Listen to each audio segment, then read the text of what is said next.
Hello everyone and welcome to my presentation. First of all, let me thank you all for coming here today. For those of you who don't know me already, my name is Kim, a CTRS and assistant professor from Lehman College. As you can see on the screen, my topic today is Paralympics. I would like to introduce inspirational experience among spectators with disability who watch PyeongChang Paralympics in South Korea. This is one of my research and I would like to share the outcome of this study and some implication for recreation therapy. I have divided my presentation into three main parts.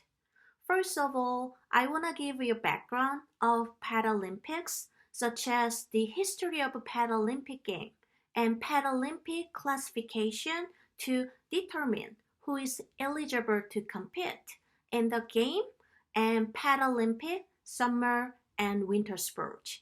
Then I'd like to introduce my research regarding the inspirational experience among spectators with disability and share the outcome and practical implication for recreation therapy. First, we learn about what the Paralympics are. The Paralympic Games is a major international multi-sport event involving athletes with a range of disability, including physical, mental, and sensory disability. The Paralympic Games have always been held in the same year as the Olympic Games. Since the late 20th century, the Paralympics have been held in the same city that hosts the corresponding Olympic Games. So the Paralympics follow shortly after the Olympics conclude. Since the Seoul 1988 Olympic Games, the Paralympics have been held at the Olympic venue and have used the same facility. The size and diversity of the Paralympic Games have increased greatly over the years. So the Paralympics in 1960 host only 400 athletes from 23 countries participate in a sport. However, just over 50 years later, at the 2012 Summer Paralympics in London, more than 4,200 athletes representing 164 countries participate in 20 sports. I'd like to briefly describe the history of Paralympics. In 1944, a Jewish doctor, Ruti Gutmann, started a new spinal injury unit and stroke Mandeville Hospital in England. At that time, patients only expect to live for 2 years, so the idea was to make their remaining days as comfortable as possible. However, Dr. Gutmann had a different idea that he got patients of sedation and turning bed every 2 hours to prevent infection. Next, he insisted they got up and move around by taking part in craft and sporting activity. One of Gutmann's most inspired idea was to get wheelchair patients playing competitive sports as a way of improving fitness, boosting self-esteem, and restoring personal dignity. In the London 1948 Olympic Games, Dr. Gutmann organized a sport competition for wheelchair athletes, which named the Stroke Mandeville Game, to compete in an archery demonstration. It is a milestone in Paralympic history. The 13 men and 2 women who took part that day became the first Paralympian. Gutmann organized a similar event every year, and in each successful year, the game got bigger and better. The 1960 game is widely thought of as the first Paralympic Games being held overseas for the first time just after the Olympic Games in Rome. 400 Paralympians took part, representing 24 countries. It is the history of the Paralympics. The Paralympics were held shortly after the Olympic Games in the same host city. In 2010, Vancouver was the host city for both Winter Olympic and Paralympic Games. In 2012, it was London, and in 2013, Sochi, one of the cities in Russia, was the host city. In 2016, Rio in Brazil hosted the game, and the PyeongChang is one of the cities in South Korea hosted the 2018 Winter Game. Tokyo, the capital of Japan, was supposed to host the Paralympics in 2020. However, due to the COVID-19 pandemic, it has been postponed. But there are Olympic and Paralympic Games in August and September this summer, but unfortunately, the Japanese government has decided to exclude overseas spectators from attending this summer Tokyo Olympic and Paralympic as a part of effort to prevent the spread of the COVID-19. Some people probably think the terminology of Special Olympics and Paralympics interchangeable. However, they are different sports events, and I would like to clarify the difference between Special Olympics and Paralympics. Special Olympics welcome all athletes, children and adults with intellectual disability. The athletes aged 8 years old and up come from more than 170 countries, so it is an international sports event. To be eligible to participate in Special Olympics, athletes must have an intellectual disability, cognitive delay, or significant learning problem. Of course, some may also have a physical disability as well. However, the most important feature of Special Olympics, the event is for individuals with intellectual disability. Paralympics welcome athletes from 6 main disability categories: amputee, CP, intellectual disability, visually impaired, spinal injury, and the others. To participate in the Paralympic Games, athletes have to fulfill certain criteria and meet certain qualifying standards in order to be eligible, because every single sport has different criteria to eligible athletes. In Paralympic Games, classification is important because it determines who is eligible to compete in a para sport, and it groups the eligible athletes in sport classes according to their activity limitation in a certain sport. Classification provides a structure for competition. Athletes competing in para sport have an impairment that leads to a competitive disadvantage. So a system has to be put in place to minimize the impact of impairment on sport performance. This system is called classification.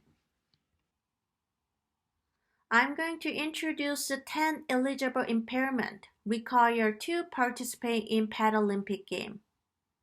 Athletes have at least one of the following 10 eligible impairments.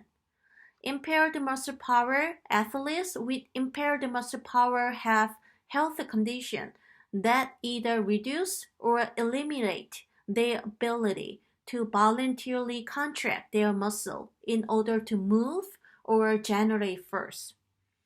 Impaired pass range. Athletes with this impairment have a restriction or lack of passive movement in one or more joints. Limb deficiency, total or partial absence of bone or joint from birth or as a consequence of trauma such as car accident or amputation or illness such as bone cancer. Leg length difference, just a bone shorting in one leg from birth or trauma. Short stature, reduced standing height due to abnormal dimension of bones or of upper and lower limbs or trunk, for example, due to achondroplasia or growth hormone dysfunction.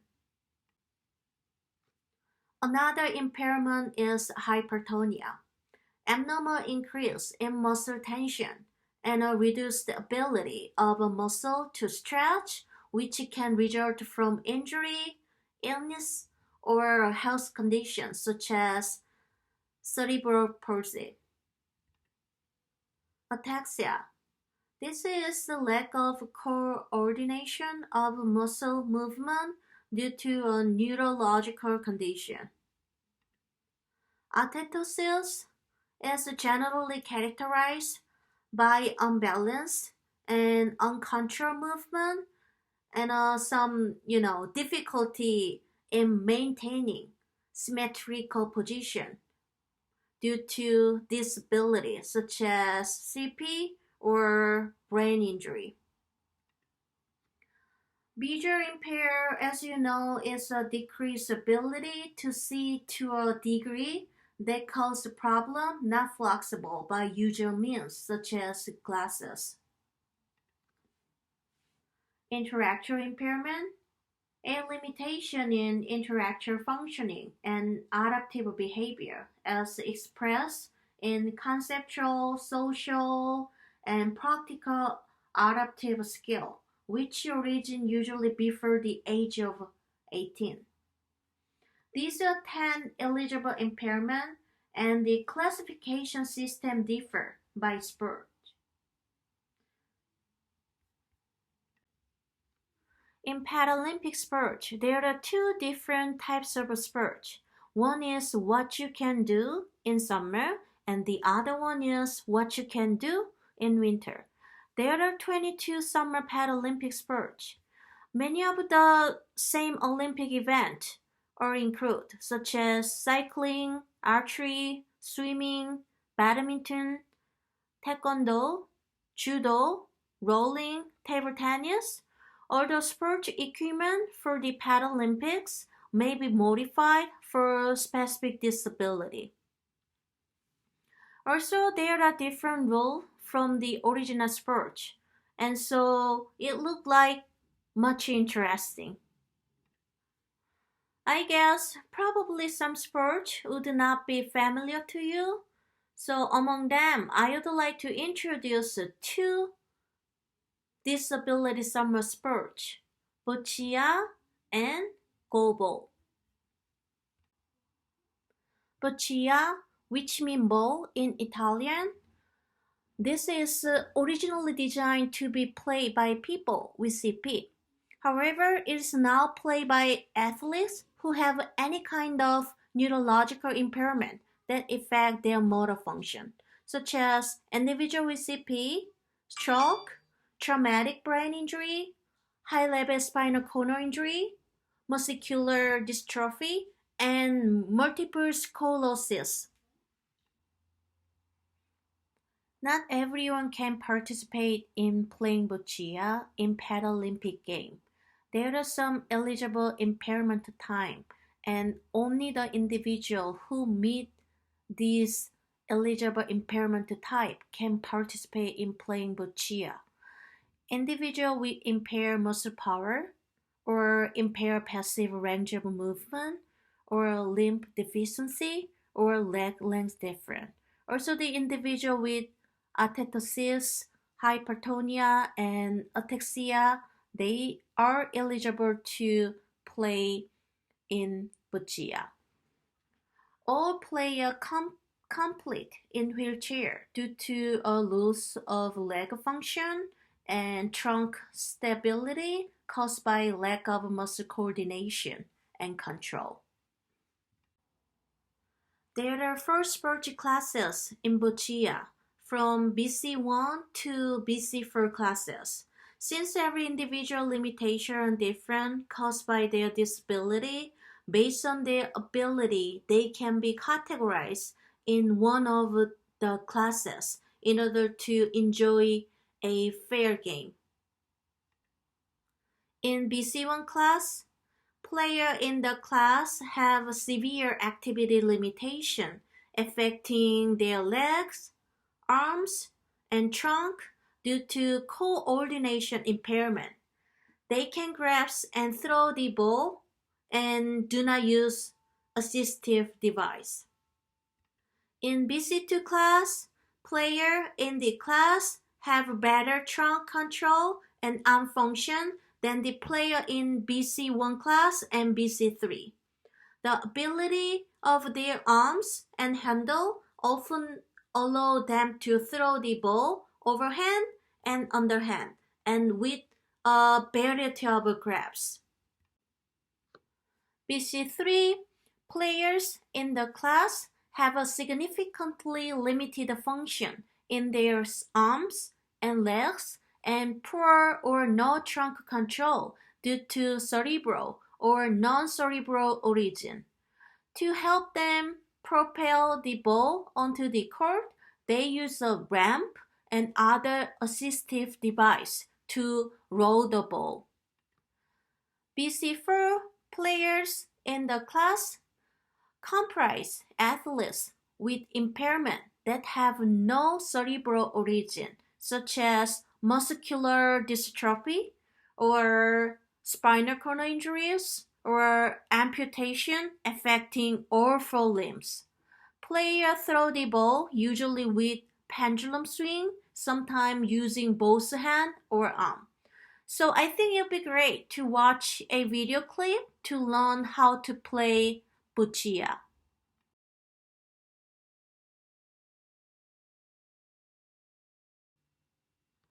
Governed by the International Blind Sport Federation, Gobo was included in the Paralympic sport for the first time in Toronto 1976.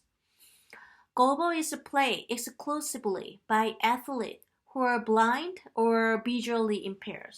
So Gobo is the most popular team sport for blind and visually impaired population.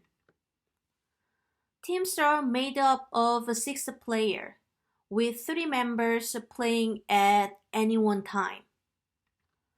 In Gobo, 2 teams of 3 players each face each other across a court that is 9 meters wide and 18 meters long. The object of the game is to roll a basketball-sized ball with bells inside over the opponent goal line. Your opponent can listen for the oncoming ball and try to block it with their bodies. Once they are able to stop the ball and take control of it, they become the offensive team. Eligible impairment time. Individual with visual impairment, only they can participate in this game. So in order to ensure a fair competition between the teams, all players must wear eye shade during the game. Athletes competing in Gobo all have a different degree of visual impairment, ranging from the B1 to B3 sport classes. B1, the player have a very low visual acuity and or no light perception. In the B2, the player have a higher visual acuity than them competing in the B1 or a visual field of less than 5-degree radius. In B3, they have the least severe visual impairment eligible for Paralympic sports. So they have the highest visual acuity, and or a visual field or less than 20-degree radius. Because of the different degree of visual impairments, all players must wear eye shade during the game. So we'll also watch a video clip to learn how to play goalball.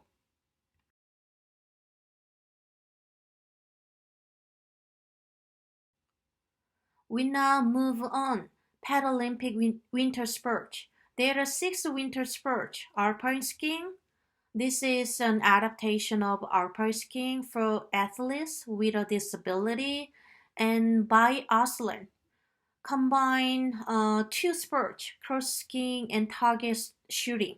So they are divided into 3 categories depending on their types of disability: sitting, standing, and vision impaired.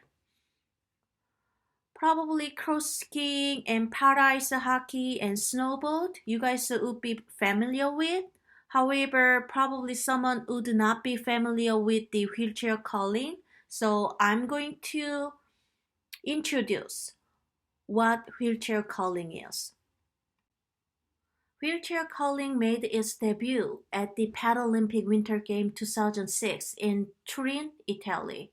In curling, curlers sweep the ice to help the stone travel further and straighter. However, there is no sweeping in the wheelchair curling. Only competitors in wheelchair are allowed to compete. Rules for the 2002 World Championship require that each team include 1 female and 1 tetraplegic. Competition takes place between 2 competitors from each of 2 teams. Stones are thrown by hand or by the use of a stick toward the target at the opposite end of the ice. The object of the game is similar to that of boccia, in that the goal is to get a team stone as close to the center of the target as possible. Wheelchair curling has only 1 sport class. All athletes must use a wheelchair in competition. Eligible impairment types are individual with impaired muscle power, impaired passive range of movement, and hypertonia, limb deficiency, and or ataxia. Again, we are going to watch a video clip to learn how to play wheelchair curling. Enjoy!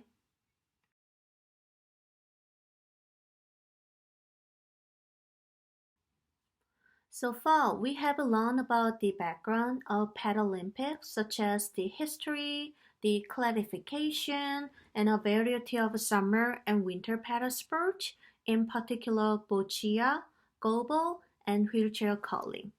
Now we move on the Paralympics in research. There are many studies to investigate the impact of Paralympics on athletes themselves and also on the spectator.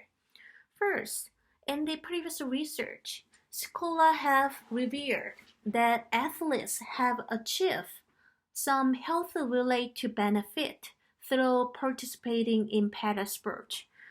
There are many benefits in physical, psychological, and social domain, such as increased physical function, also increased physical fitness, stress relief, some coping, and increased body image, and increased self-esteem and self-confidence.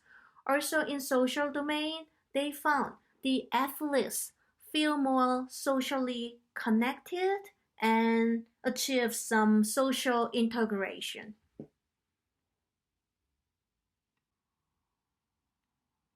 Another scholar more focused on investigating the impact of the Paralympic on spectator, but these spectators actually without disability. They found the spectator have increased awareness of disability after watching Paralympic game. Disability awareness means educating people regarding disability and giving people the knowledge of individual with disability. That is, Paralympic promote and increase people learn about individuals with disability. They also found that the spectator experience decreased negative stereotypes and stigma about disability. Many people thought maybe disabled people would have more challenging to participate in physical activity or sport. However, the athletic of disability they show they able to participate or even they can be very good in playing sports. Although there are many research regarding the effect of participation in Paralympic game or adaptive sport on their own life, and also there is some research, not too many, regarding the impact of a Paralympic on spectator without disability. Little attention has been paid to the influence of watching Paralympic on personal life, especially individual with disability. So I decided to study some inspirational experience among spectator with disability, physical disability. So I went to Paralympic, watch Paralympic, the PyeongChang 2018 Winter Paralympic in South Korea for my research. Study site, PyeongChang 2018 Winter Paralympics. It took place from 9th and to 18 March 2018, 10-day event witnessed a record 567 athletes from 49 countries. Athletes compete in 80 medal event across 6 sports and 26 countries won a medal. Definitely, America won medal in many games. For me, it was a great opportunity to watch Paralympic game because it was the first time to watch that types of mega event for individual with disability. Actually, I never been, PyeongChang Olympic game, but there are a lot of spectator in PyeongChang Paralympic game. It was more than my expectation. Although it was a very small number of international spectator, but a lot of domestic spectator watching para sport. And I still remember that many exciting, game. I think one of my favorite game in the event would be ice hockey. It was very exciting to watch the gold medal game between Canada and USA. Guess what? Who won? They are very rival in ice hockey. So finally, the US team won the Canada team in the final match. So I prepared also another video clip, some kind of, highlight of PyeongChang 2018 Winter Paralympics.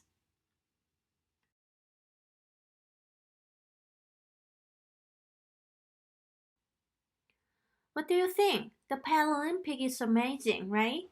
It will not be that much famous compared to the Olympic, but it is an amazing event and hope you had a chance or you will have a chance to watch the Paralympic Games.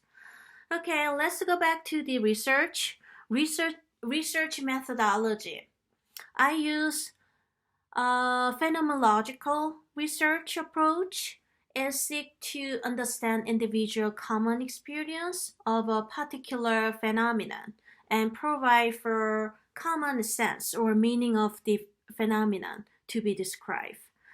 Data collection method, I use in-depth face-to-face interview. Of course, it was a bit before pandemic, so I was able to interact with the interviewer through some conversation.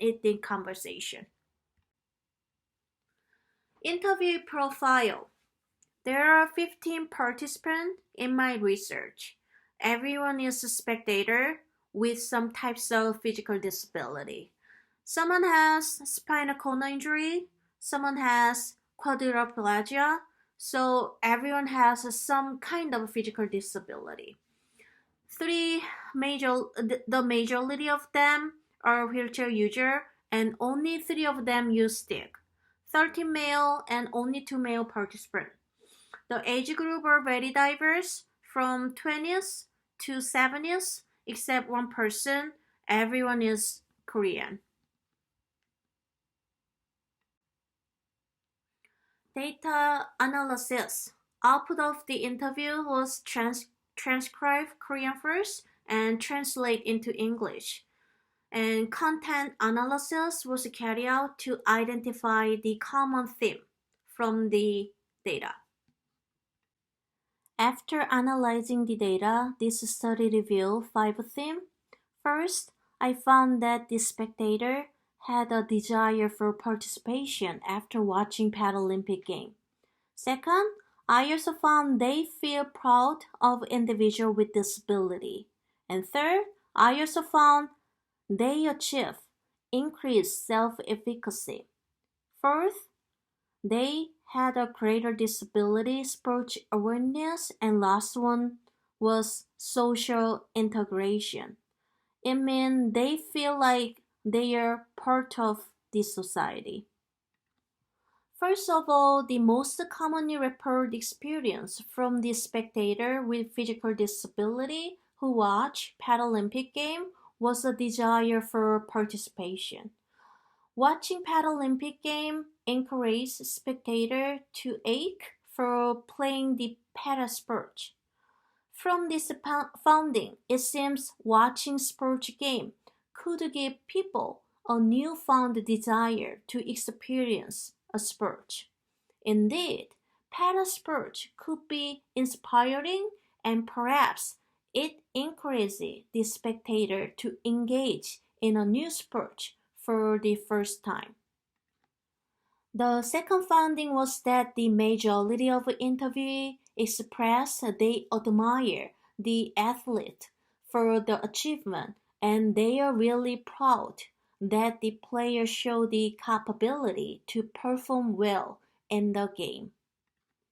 Spectators with physical disability applaud the player for their effort. So it seems the Paralympic sport facilitate the focus on athletes' abilities and positively build the perception of individuals with disabilities. The third finding of this research was that watching Paralympics foster awareness of disability sport. Probably spectators learn various disability sports and physical activity options available for people of all forms of physical disability through these Paralympics. All individuals with a disability are able to participate in sports or physical activity. However, maybe not always have access to the action. It is common for individuals with disability to have very limited opportunity to explore or discover disability sport. However, Paralympics provides an opportunity to explore and learn different sport forms designed to adapt and modify the original sport, and so it increases awareness of range of disability sport activity for them. The fourth finding was self-efficacy.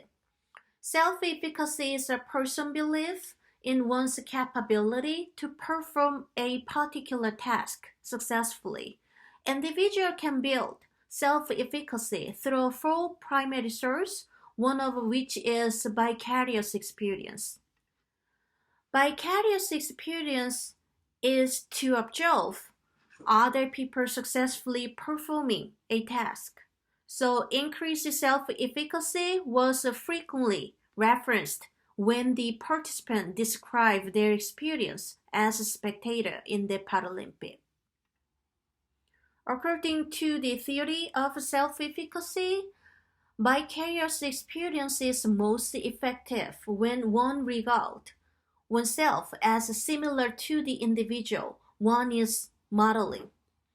So seeing that with sustained effort, individuals with disability, similar to the spectators, successfully play the sport may increase their confidence that they also possess the capabilities to succeed in similar activity.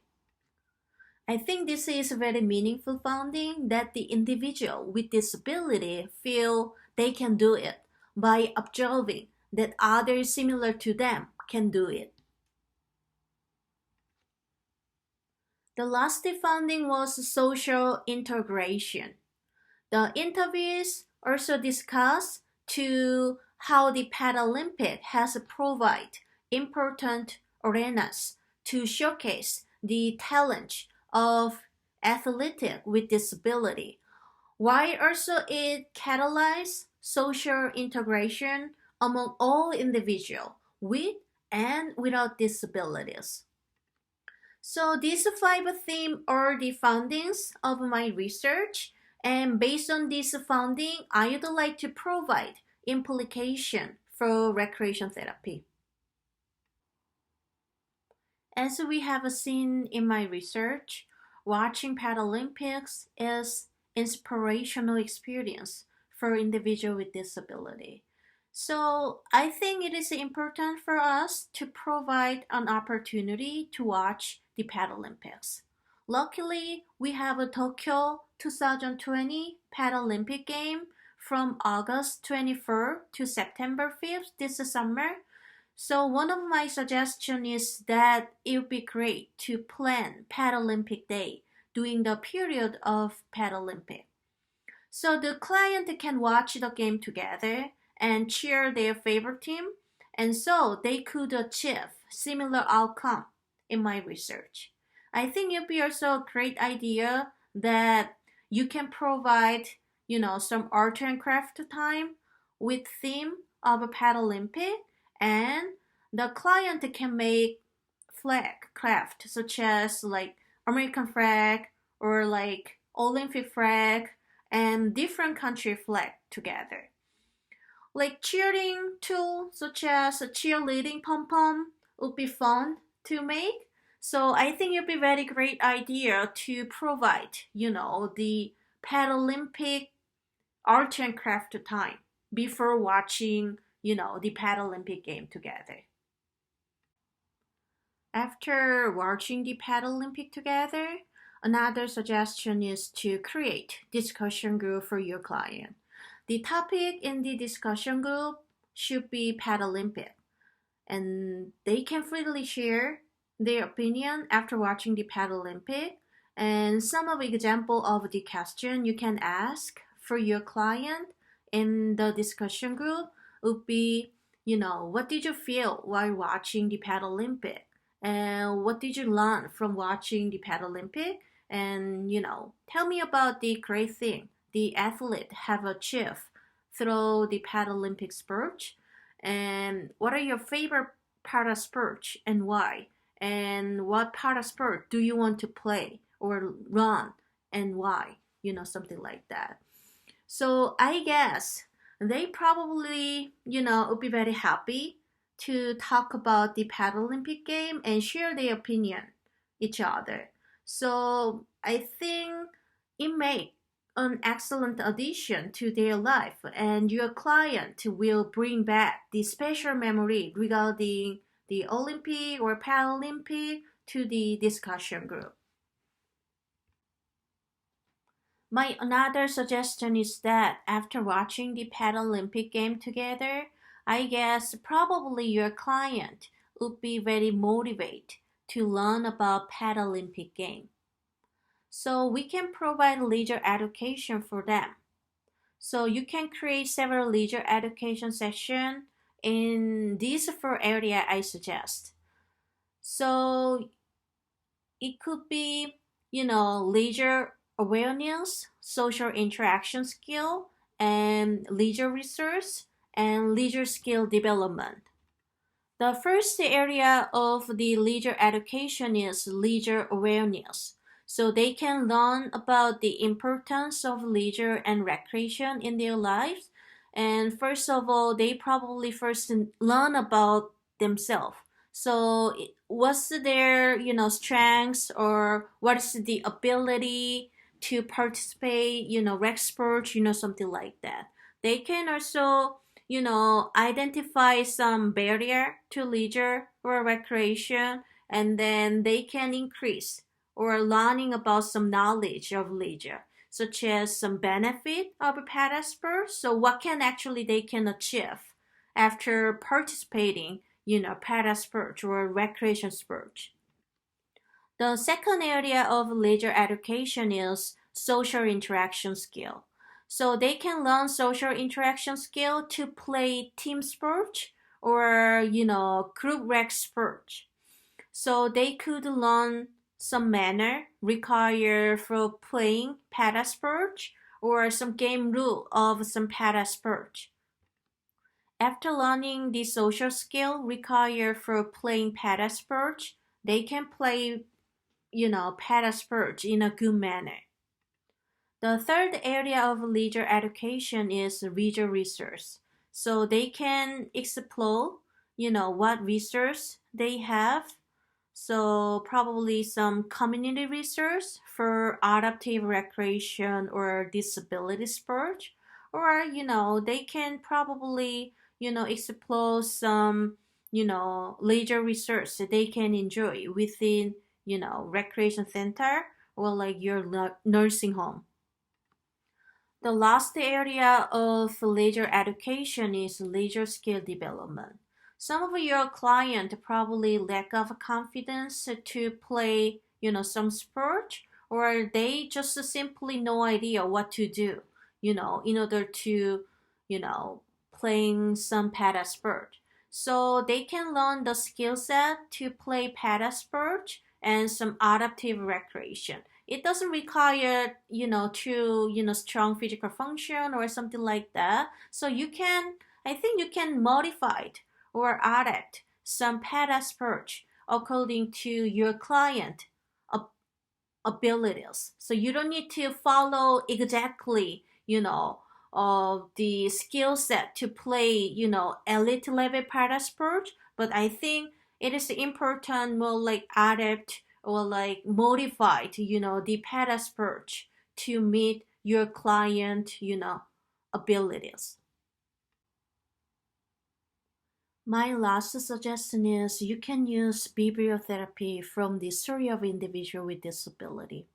If your client not interested in watching Paralympic, or if your client really love reading a book, or if your client very interested in story of individual with disability after watching the Paralympics, bibliotherapy would be a good idea to explore the different individuals' life similar to them. I just pick up, some book which are the story of athletes with disability. So, Cycle of Hope, my journey from paralysis to possibility, and Uncommon Champion, and Declan Farmer is also a story of a Paralympic hockey star, and Brenna Huckabee is also a Paralympic, snowboarding champion. And some of the story regarding the athletes with disability. I think this book provides the story of, how to overcome the disability and how to become a successful athlete. So hope this book also provide, your client some inspirational experience. I have provided some implication for recreation therapy. I hope my presentation is helpful for understanding the Paralympic and spectators' inspirational experience. And I hope it helped you to design TR intervention for your client as well. I think many of your clients would stay in your facility, nursing home, or just a hospital, and so they would have a lack of opportunity to discover new recreation activity or disability sport. So they could get inspirational experience through watching Paralympic game, and your role is to facilitate the experience through recreation intervention. I really appreciate your time for listening my session, and I hope you enjoy the rest of the conference. If you have any question, please feel free to reach out to me at hyangmi.kim@lehman.kuni.edu. Thank you so much, and bye bye.